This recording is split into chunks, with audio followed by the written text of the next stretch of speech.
Bien, bonjour. Nous allons vous montrer avec Sylvie la posture de Setu Bandha. C'est une posture qui est fort intéressante pour l'ouverture de la cage thoracique et l'assouplissement de la zone dorsale en procurant un léger étirement de la nuque. Nous allons vous faire voir des variations pour agrémenter votre pratique personnelle. En inspirant, elle soulève le siège, les deux pieds sont écartés, les paumes de main au sol et elle redescend. Elle exécute 3 cycles.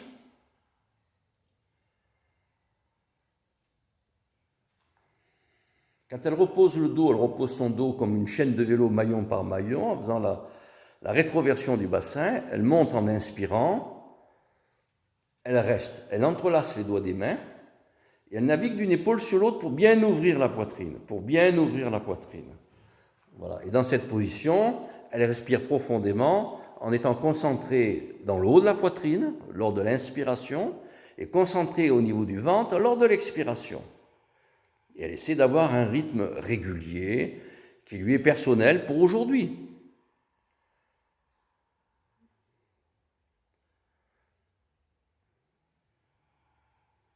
Ensuite, une variation qui est fort intéressante, c'est de passer les mains à l'intérieur. Elle ramène un petit peu les pieds vers elle, elle tourne les mains, vous voyez, comme ça ouvre la poitrine,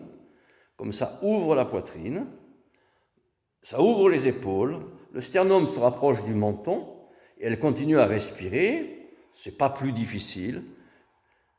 Toujours concentrée au niveau de la poitrine lors de l'inspiration, on amène de l'air au plafond des poumons, sous les clavicules, et on expire, on rentre le ventre. Respiration Ujjayi, son de gorge.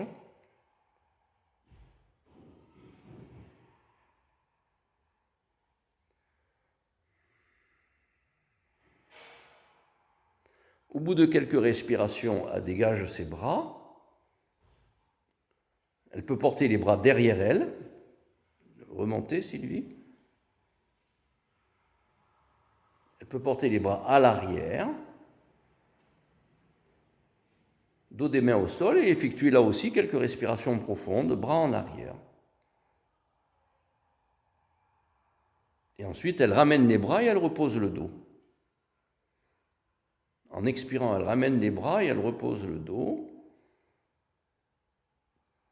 Elle monte les genoux vers la poitrine, elle croise les chevilles, les mains sur les genoux, elle inspire et en expirant, elle attire les genoux vers elle en écartant les coudes.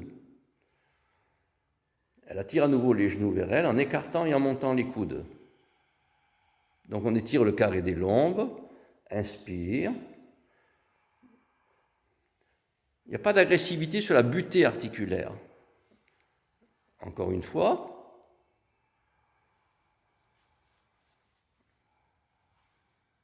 Voilà. Ensuite, elle repose les pieds au sol, elle repose les bras au sol, elle ouvre les mains, elle se laisse respirer. Voilà, merci Sylvie.